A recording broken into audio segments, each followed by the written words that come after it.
Dans cette vidéo, je vais vous expliquer comment communiquer avec un guide de lumière, mais avant, je vais juste vous faire un petit rappel. Qu'est-ce qu'un guide de lumière? Un guide de lumière, c'est un être de lumière, donc ça veut dire que c'est un être qui n'est pas incarné, qui n'est pas physiquement densifié, on va dire, qui n'est fait que de lumière et d'amour, et qui existe dans d'autres dimensions. Donc il est, on va dire, omniscient, omniprésent, omnipotent, c'est-à-dire sont des êtres qui existent, même s'ils n'ont pas de densité, d'accord? Ils sont dans des dimensions supérieures, et donc 5e, 6e, 7e, 8e, 30e, 40e, dans des dimensions supérieures, et ici nous sommes dans la 3e, et en fait ils ont comme rôle de nous guider justement. Il y a des guides pour toute l'humanité, j'ai envie de dire, il y a des guides pour des régions, par exemple, des guides ou des gardiens, c'est pareil, des gardiens de lumière. Et puis il y a des guides individuels aussi, et en général, on travaille avec notre propre guide, donc de lumière, pourquoi? Parce que c'est un peu comme un chef d'orchestre, et il va orchestrer d'une certaine façon notre partition personnelle, notre vie. Un guide de lumière, c'est un guide qui a aussi une forme d'accord avec notre âme, et où il y a eu discussion avec notre âme, avec d'autres de nos guides. Et puis l'idée, c'est quel est le meilleur destin pour cette personne, quelle est la meilleure destinée, pour que cette personne, par exemple, puisse manifester ses dons, manifester sa mission d'âme, profiter de son karma positif, ne pas vivre que des épreuves, etc., etc. Et donc tout ce petit monde se concerte. Et en fait font en sorte de participer aussi à la manifestation des événements. Ils participent, ils complotent pour les bonnes rencontres, pour les bons événements, être au bon endroit au bon moment, etc. Qu'on puisse lire le bon livre qui va nous ouvrir la conscience, etc. Le bon livre, la bonne personne, la bonne formation, la bonne méditation, qu'on fasse les bons choix, etc. Par exemple, je donne un exemple tout bête. Moi, mes guides de lumière, récemment, m'ont demandé de faire une détox. Ok, donc je ne réfléchis pas, je ne discute pas. C'est vraiment mes guides qui m'ont demandé de faire une détox alimentaire. Donc je sais que pendant les prochains jours, eh bien, c'est prévu, détox pour détoxiner le corps. Pourquoi? Parce que, alors bien sûr, j'ai demandé, est-ce que c'était uniquement un intérêt pour la ligne? Non, c'est uniquement... Enfin, après, bon, bien sûr, ça ce sera un effet secondaire positif, mais en fait, le but, c'est que comme on va dans des vibrations plus élevées, donc plus légères, on va dire, eh bien, nous-mêmes, on doit s'alléger. Et les toxines, c'est notre plomb, et on doit transformer notre plomb en lumière. Et donc, voilà, ça c'est un exemple, par exemple, typique, complètement actuel, mais je communique depuis toujours avec mes guides, et comment je peux dire, je fais bien sûr en sorte de suivre leurs recommandations le plus possible, parce qu'il y a des fois j'ai encore des côtés un peu rebelles, mais en général je suis leurs recommandations aussi pour, par exemple, à un moment, mes guides m'avaient demandé de me former à tout ce qui était constellation familiale. Pendant 3 ans, j'ai résisté. Et puis à un moment, j'ai fait cette formation pendant plusieurs années. Et je me suis, entre guillemets, excusée après en disant, mais finalement, j'aurais dû la faire plus tôt. Ça m'a tellement apporté. Mais voilà, donc les guides sont là vraiment pour... ça m'a tellement apporté à moi. Mais en fait, j'ai été super utile aussi. Ça m'a permis de faire plein de connexions, plein de ponts. Comme j'étais thérapeute pendant une vingtaine d'années, eh bien j'ai pu accompagner des milliers de personnes. Donc ça a été super efficace finalement, et c'était un conseil super utile. Voilà, donc après il y a des personnes qui évoluent en disant oui, bon, voilà, c'est mon cerveau.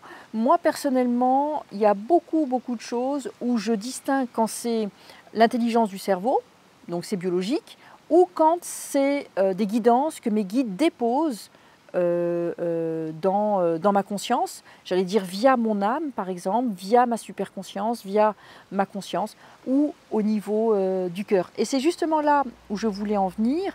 Comment est-ce qu'on peut communiquer avec un guide de lumière? Alors là, pour faire très court dans cette vidéo, je n'ai pas prévu de faire trop long ici, mais pour faire très court, une clé super importante, super intéressante pour vous, c'est que comment vous pouvez communiquer avec un guide de lumière, c'est uniquement à travers le cœur. Si, comment dire, quand je dis uniquement, bien sûr, il y a la conscience qui se met au milieu, mais la conscience et l'intelligence, bien sûr, de la personne, le désir hein, de communiquer.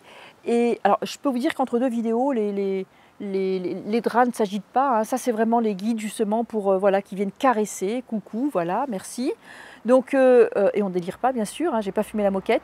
Et donc, c'est une réalité. Moi, la présence des guides fait partie de mon quotidien depuis toujours, en fait, même dans ma petite enfance. Et voilà, ça fait partie de ma vie, en fait, hein, ma vie consciente.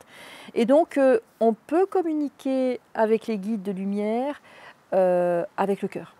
Quand on vient au niveau du cœur, le cœur, c'est un passe-partout qui nous ouvre les royaumes, les royaumes de lumière, qui nous ouvre vraiment la douceur des mondes intelligents, des mondes de tous ces royaumes, j'ai envie de dire, de toutes ces dimensions supérieures. Pourquoi? Parce que si on passe à travers le cœur, déjà, on n'est pas dans le mental. Parce que le mental va dire, attends, tu parles à quelqu'un qui n'est pas là. Le mental, lui, il dit, il est Saint Thomas, moi je crois que ce que je vois, s'il n'y a personne, comme là par exemple, s'il n'y a personne, forcément, enfin, si je ne vois personne, c'est qu'il n'y a personne. Non. Dans cette même réalité, il y a plusieurs réalités, il y a plusieurs niveaux de réalité, et donc il y a aussi plusieurs niveaux de présence. Donc, donc en fait, le cœur, lui, va percevoir ces autres fréquences, ces autres êtres de lumière qui sont à l'état de fréquence aussi, à l'état de vibration. Le cœur, l'intelligence du cœur va percevoir tout ça et va pouvoir naturellement communiquer avec. Pourquoi aussi? Parce que au niveau du cœur, c'est là où se retrouve aussi l'âme. Elle vient aussi se déposer, j'ai envie de dire, s'asseoir dans notre cœur pour observer la vie ici dans le monde. Et de ce fait-là, notre cœur est nourri aussi, renforcé de la présence de l'âme et de l'intelligence et de la vibration de l'âme, bien sûr même plus haut, notre soi divin aussi. Tout ça passe par notre cœur, tout ça crée une espèce de neurones complètement différents des neurones du mental, d'accord? Et donc cette intelligence du cœur nous permet de percevoir facilement d'autres dimensions. Et quand on est dans la perception via le chakra du cœur, via cette zone sacrée, on n'est pas dans les peurs, parce que souvent c'est la peur qui paralyse. Qu'est-ce que je vais canaliser? Est-ce que je vais canaliser l'entité, un monstre, un monstron ou je ne sais quoi? Quand on est au niveau du cœur, il n'y a que l'amour qui peut passer. Il n'y a que l'amour qui peut passer, en fait, hein, puisque c'est le langage du cœur. C'est comme si je vous dis, l'eau, ça peut être que mouillé, ça ne peut pas être sec. Le cœur ne peut recevoir et donner que de l'amour. Il ne peut pas recevoir de la peur, c'est pas possible. Voilà. Il ne peut pas capter ou de la non-lumière, il ne peut pas. Il peut rentrer en résonance qu'avec de l'amour. Donc comme les êtres de lumière sont des guides de lumière et d'amour, eh bien, grâce à votre cœur, vous pourrez entrer en connexion avec vos guides de lumière. Vous pouvez vous entraîner si vous voulez en prenant quelques respirations, en vous centrant ici. Ce n'est pas le but de cette vidéo parce que j'avais prévu de faire très court, mais en vous centrant vraiment au niveau de votre poitrine ici au centre. Et puis tout simplement vous voyez, après cette vidéo, vous vous mettrez au calme et vous verrez qu'est-ce qui vient pour vous quand vous vous mettez là. Est-ce que c'est votre mental qui vient interférer? Est-ce que vous pouvez percevoir autre chose? Mais entraînez-vous un petit peu. Donc voilà ce que je voulais vous dire sur le sujet aujourd'hui, mais au mois d'août, j'organise un super événement à ce sujet justement où on va aller beaucoup plus loin au niveau de comment se connecter avec nos guides de lumière, qu'est-ce que ça peut nous apporter, qu'est-ce qu'on peut leur demander, comment on peut leur demander, comment est-ce qu'ils peuvent intervenir dans notre existence, bien sûr pour nous faire du bien, pour nous soutenir, eh bien, parce qu'il y a beaucoup de soutien, ce n'est pas forcément dans cette dimension qu'on peut les trouver. Où est-ce qu'on peut les trouver? Dans d'autres dimensions. Et dans d'autres dimensions, on peut les trouver à travers, avec plein de familles, de différentes familles de lumière.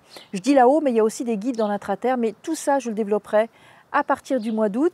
Je vous invite à cet événement et je vous invite pour ça, dans la description, il y a un lien. Je vous invite à cliquer sur le lien pour vous inscrire, ne pas en perdre une miette et me rejoindre donc tout bientôt, dans quelques semaines, pour aller plus loin encore dans ce sujet passionnant des guides de lumière. En attendant, prenez soin de vous. Je vous dis namasté, à tout bientôt. Pensez à votre cœur, pensez à pendant ces quelques semaines en attendant. Et je vous dis à tout bientôt, namasté.